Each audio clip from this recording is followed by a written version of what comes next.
अस्सलाम वालेकुम everyone. I hope you will be doing fine.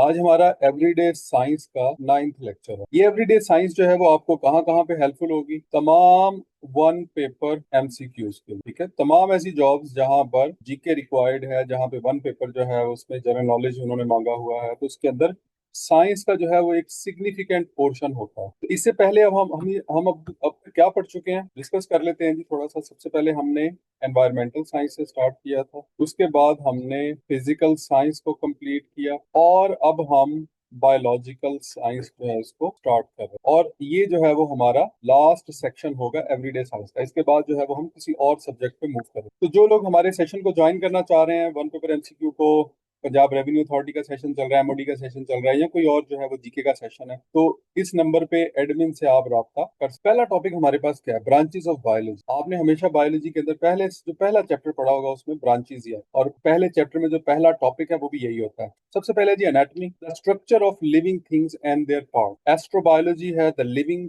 Universe. ठीक है, लाइफ बियॉन्ड अर्थ। के अर्थ के बाहर जो है वो जो लाइफ है, क्या है या नहीं है, अगर एग्जिस्ट करती है तो वो उसकी क्या फॉर्म है, उसके ऊपर जो रिसर्च करती है या उसको जो डील करती है बायोलॉजी की ब्रांच, उसको एस्ट्रोबायोलॉजी कहा जाता है। ठीक है, उसके बाद है biotechnology, technology related to biology. Diagnostic test है, उसके बाद इंसुलिन है, बायोफ्यूल्स हैं, बायोडिग्रेडेबल प्लास्टिक्स हैं, एक्सेट्रा। तो ये बायोटेक्नोलॉजी है। देन आपके पास बॉटनी आ जाती है, स्टडी ऑफ प्लांट्स। बायोकेमिस्ट्री आ जाती है, chemical processes within are related to the living organisms. के लिविंग ऑर्गेनिजम्स के अंदर जो केमिकल प्रोसेसेस होते हैं उसको क्या कहा जाता है? उसको बायोकेमिस्ट्री कहा जाता है। फिर आ जाती है biophysics, physical processes and phenomenon in the living organisms, यानी आर्टिफिशियल हेयरिंग बॉल्स है, पीस मेकर्स हैं, किडनी डायलिसिस वगैरह है, ये सारी चीजें जो है वो कहाँ पे आती हैं? ये बायोफिजिक्स के स्कोप में आती हैं। उसके बाद बायो इंफॉर्मेटिक्स है, जैसे कि नाम से जाहिर है बायो और इंफॉर्मेटिक्स, तो interpreting biological information through computer science. तो ह्यूमन जीनोम प्रोजेक्ट 1990 से 2003 तक जो है वो एक किया गया। ये एक छोटा सा प्रोजेक्ट है, इसको आप सर्च कर सकते हैं। तो यानी कि ह्यूमन की इंफॉर्मेशन जो है उसको कंप्यूटर में उसको सेव करना, उसको प्रोसेस करना, और उससे मुख्तलिफ किस्म के कंक्लूजन जो है वो ड्रॉ करना, उसको बायो इन्फॉर्मेटिक्स कहा जाता है। देन आपके पास सेल बायोलॉजी या साइटोलॉजी आ जाती है। तो सेल स्ट्रक्चर एंड फंक्शन, ये जो साइंस की वो ब्रांच है, बायोलॉजी की वो ब्रांच है जो कि सेल के स्ट्रक्चर को और उसके फंक्शन को डिस्कस करती है। Next we have ecology, organisms and how they interact with environment around. के ऑर्गेनिजम्स क्या होते हैं और वो अपने एनवायरनमेंट के साथ किस तरह से इंटरेक्ट करते हैं, दिस इज इकोलॉजी। उसके बाद आ जाता है environmental biology, evolution, habitats and adaptations of living organisms. ठीक है, के चीजें अडॉप्ट इवॉल्व कैसे होती हैं। ठीक है, हैबिटेट्स जो है वो कैसे डेवलप हुए हैं उसको फिर, और उसके बाद उनको अडॉप्ट जो ह्यूमन बीइंग है या बाकी जो लिविंग ऑर्गेनिजम्स है उसको अडॉप्ट कैसे करते हैं। जेनेटिक्स है जी, इसमें क्या आ जाता है? जीन्स की स्टडी है, जेनेटिक वेरिएशंस है, और हेरिडिटी इन लिविंग बीइंग्स। जो लिविंग थिंग्स है उसके अंदर जो हेरिडिटी का कॉन्सेप्ट है, ठीक है, जो हेरिडिटी के अंदर चेंजेस टेक प्लेस होती हैं, ठीक है, जो उसके करेक्टरिस्टिक्स हैं, जो उसके फीचर्स हैं, वो सारी डिस्कस किए जाते हैं। और क्या जी, हमारे पास immunology, the immune system in all organisms. तमाम ऑर्गेनिजम्स के अंदर जो इम्यून सिस्टम है उसको क्या कहा जाता है? इम्यूनोलॉजी कहा जाता है। माइकोलॉजी है, स्टडी ऑफ फंजाई। न्यूरोबायोलॉजी है, nervous system and cell functions है। पैथोलॉजी है, स्टडी ऑफ डिजीज और इंजरी, उसको पैथोलॉजी कहा जाता है। फिर फिजियोलॉजी है, हाउ ह्यूमन बॉडी फंक्शन, इसको फिजियोलॉजी कहते हैं। उसके बाद है जी phycology, study of algae. Algae की जो स्टडी है उसको क्या कहा जाता है? फाइकोलॉजी कहा जाता है। पैरासाइटोलॉजी है, क्या है? Parasites, there host and their relationship. ठीक है जी, पैरासाइट जो है वो कैसे जिंदा रहते हैं, ठीक है, इनके होस्ट क्या होते हैं, ठीक है, उनका क्या रिलेशनशिप है, तो ये सारा क्या है? पैरासाइटोलॉजी। देन हमारे पास आ जाता है टेक्सोनोमी। टेक्सोनोमी क्या है जी? Naming, classifying, arranging and describing living organisms. ठीक है, लिविंग ऑर्गेनिज्म जो है उनको मुख्तलिफ जो है वो हमने किंगडम्स में जो है वो डिवाइड किया हुआ है। तो ये सारे का सारा जो है वो किंगडम्स वगैरह और उससे रिलेटेड जो भी उनके साइंटिफिक नेम्स हैं, वो कौन सी ब्रांच डील करती है? वो टेक्सोनोमी डील करती है। उसके बाद वायरोलॉजी है, वायरस से रिलेटेड जितनी भी या वायरल डिजीज से रिलेटेड जो है जो साइंस है, ब्रांच है जो बायो की, उसको क्या कहा जाता है? वायरोलॉजी कहा जाता है। उसके बाद जोलॉजी है, जोलॉजी जू से निकला है, ठीक है, study of animals is called zoology. तो सबसे पहले हम डिस्कस करेंगे साइटोलॉजी। साइटोलॉजी हमने क्या कहा था? Study of sales. सेल की जो स्टडी है उसको साइटोलॉजी कहा जाता है। Study of all aspects of cell, functions and structural unit of life. अब सेल क्या है? ये functional and structural unit of life है। लाइफ का सबसे जो छोटा यूनिट है वो क्या है? वो सेल है। ह्यूमन बीइंग है या बाकी लिविंग ऑर्गेनिजम्स हैं, उन कि जो बॉडी का सबसे छोटा जो फंक्शनल और स्ट्रक्चरल यूनिट है उसे सेल कहा जाता है। ये सेल की एक पेट है। डिस्कवर्ड बाय रॉबर्ट हुक इन 1605। सबसे पहले सेल किसने डिस्कवर किया? रॉबर्ट हुक ने। सेल जो है वो सबसे छोटी इकाई है। सेल मिलके टिश्यू बनते हैं, टिश्यूज मिलके ऑर्गन्स बनते हैं। जैसे आपका जो है वो हार्ट जो है वो एक ऑर्गन है, ठीक है, तो आपका लिवर जो है वो एक ऑर्गन, वो उसके बाद ऑर्गन्स मिलके क्या करते हैं? एक सिस्टम बनाते हैं, और सिस्टम मिलके जो है वो पूरे का पूरा ऑर्गेनिज्म बनाते हैं, जैसा कि ह्यूमन बीइंग एक ऑर्गेनिज्म है। उसके बाद सेल वॉल क्या होती है जी? सेल के बाहर जो है वो एक आउटर मोस्ट बाउंड्री होती है, ठीक है, ये प्लांट सेल में पाई जाती है, उसको सेल वॉल कहा जाता है। उसके बाद सेल मेम्ब्रेन होती है, outermost boundary of the animal cell, selectively permeable होती है, यानी कुछ चीजों को अपने अंदर से गुजरने देती है, ठीक है, कुछ चीजों को नहीं गुजरने देती। आल्सो नोन एज प्लाज्मा और साइटोप्लाज्मिक मेम्ब्रेन भी इसको कहा जाता है, ठीक है। और उसके बाद एंडोसाइटोसिस क्या होता है? Intake of food material in the form of vacuole. Vacuole की फॉर्म में जो है वो फूड सेल के अंदर एंटर होता है। इसमें दो तरह की चीजें होती हैं, एक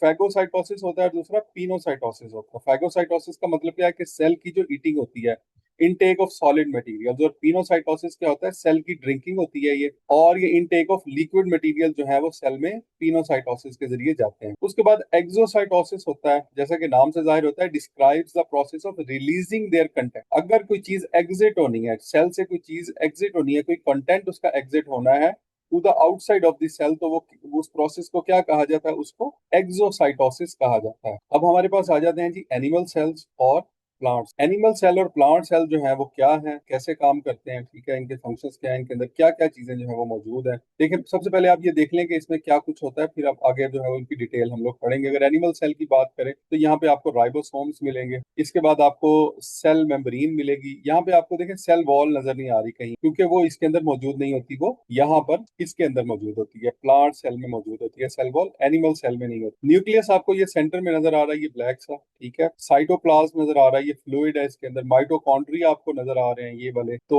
ये जो है वो क्या है? ये कंटेंट्स है एक एनिमल सेल के। इसी तरह प्लांट सेल की तरफ आ जाते हैं, इसमें आपको क्लोरोप्लास्ट नजर आता है ग्रीन कलर का। उसके बाद न्यूक्लियस है एक, वहां न्यूक्लियस सेंटर में था, यहाँ एक साइड पे न्यूक्लियस नजर आ रहा है। माइटोकॉन्ड्रिया यहाँ पे भी है, इसमें भी सेल वॉल आपको यहाँ नजर आ रही है, लेकिन उसमें सेल वॉल नहीं थी। एनिमल सेल में सेल वॉल नहीं थी, प्लांट सेल में मौजूद है। सेल मेम्ब्रेन मौजूद है, वो इसमें भी थी, इसमें भी है। वैक्यूल जो है मौजूद है यहाँ पे, ये सेंटर में जो है वैक्यूल होता है। साइटोप्लाज्म है, राइबोसोम्स हैं ये यहाँ पर, वहां पे भी हमने देखे थे, ठीक है। तो ये वो सारे कंटेंट्स हैं जो कि प्लांट सेल में और एनिमल सेल के अंदर मौजूद होते हैं। अब हम देखेंगे कि इनके इन जो कंटेंट्स हैं, या ये जो प्लांट सेल हैं, इसके अंदर ये जो चीजें मौजूद हैं, इनके क्या क्वालिटीज हैं, क्या क्या कुछ जो है वो इनके फंक्शंस क्या हैं। साइटोप्लाज्म क्या करता है जी? सबसे पहले साइटोप्लाज्म क्या है? होम फॉर सेल ऑर्गेनेलीज, ठीक है, ये सेल ऑर्गेनेलीज का होम है। Living content between plasma membrane and nucleus. Plasma membrane से लेके न्यूक्लियस तक सारे का सारा जो है वो इसमें साइटोप्लाज्म मौजूद होता है। अब देखें साइटोप्लाज्म कौन सा है। अगर आप गौर करें तो ये जो इसमें लिक्विड है सारे का सारा, ठीक है, यहाँ पे इधर जो लिक्विड जितना भी आपको नजर आ रहा है, ठीक है, प्लांट सेल के अंदर या एनिमल सेल के अंदर, ये जो आपको पिंक कलर का जो जितना भी सारा फ्लूइड नजर आ रहा है, ये क्या है? ये आपका साइटोप्लाज्म। उसके बाद आ जाता है जी nucleoplasm, fluid in the nucleus. अब हमने दोनों के अंदर ही न्यूक्लियस देखे, ठीक है, दोनों तरह के सेल्स के अंदर हमने न्यूक्लियस देखे थे। ये न्यूक्लियस जो है वो अगर आप प्लांट सेल की बात करें तो उसका न्यूक्लियस यहाँ पे है, अगर आप एनिमल सेल की बात करें तो उसका न्यूक्लियस यहाँ पे है।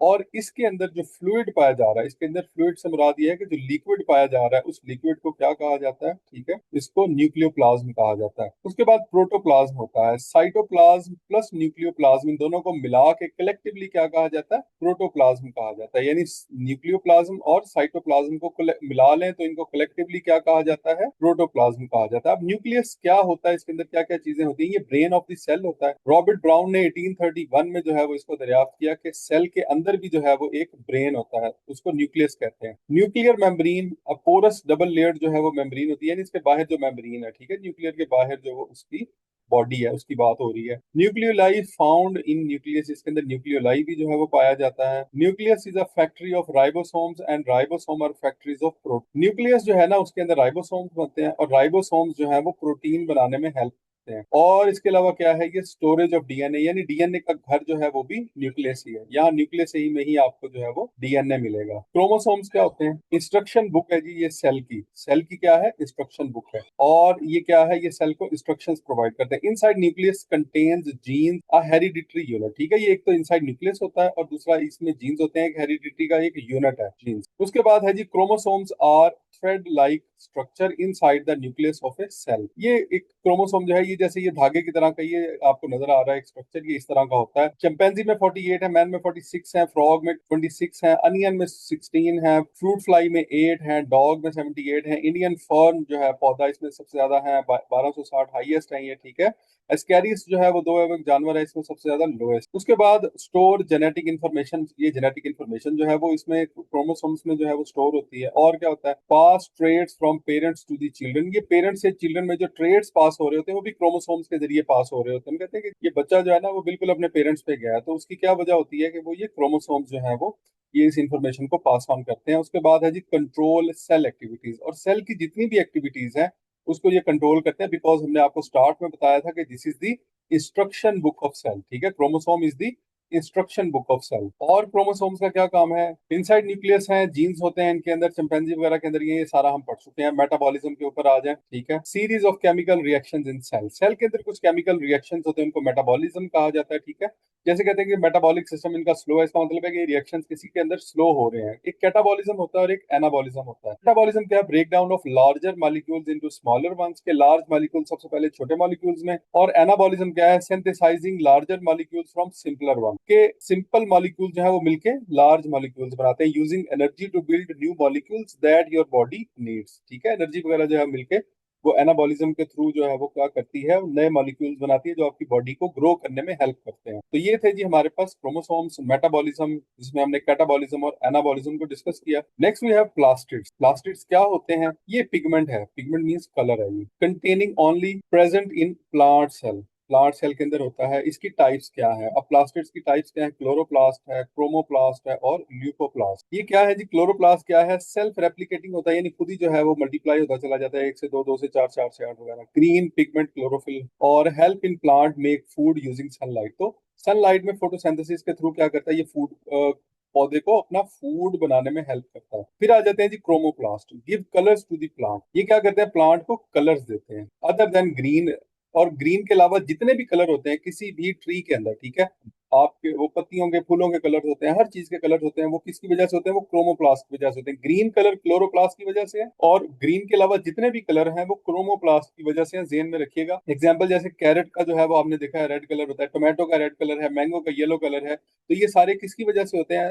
दे आर ड्यू टू क्रोमोप्लास्ट। उसके बाद ल्यूकोप्लास्ट आ जाता है। ठीक है, ये भी प्लास्टिड्स हैं, ये कलरलेस है, प्रेजेंट इन द रूट्स, ये रूट में पाए जाते हैं। ठीक है, and store food like starch है, ऑयल है, प्रोटीन्स है, found in roots and seeds, ये रूट्स में और सीड्स में आमतौर पे पाया जाता है। तो ये था जी आज का जो है वो हमारा बायोलॉजिकल यानी कि बायोलॉजिकल साइंसेस का लेक्चर। ठीक है, और कल जो है वो हम इसको फर्दर, क्योंकि आज हम लेक्चर को हमने काफी लेट स्टार्ट किया है तो आज का लेक्चर जो है वो थोड़ा शॉर्ट है। कल हम कोशिश करेंगे कि हम इस लेक्चर को काफी जो है वो थोड़ा सा खींचे, ताकि आप लोग का जो सिलेबस है वो जल्दी खत्म हो। उम्मीद है कि आपको हमारा ये लेक्चर समझ में आया होगा, इसने आपके नॉलेज में इजाफा किया होगा। अगर आपका कोई क्वेश्चन है तो आप कमेंट सेक्शन में भी कर सकते हैं। ठीक है, हमसे क्वेश्चन पूछ सकते हैं। विल ट्राई आवर बेस्ट कि हम आपको इसका एक सेटिस्फैक्टरी आंसर दें। Wish you all the best. अल्लाह हाफ़िज़।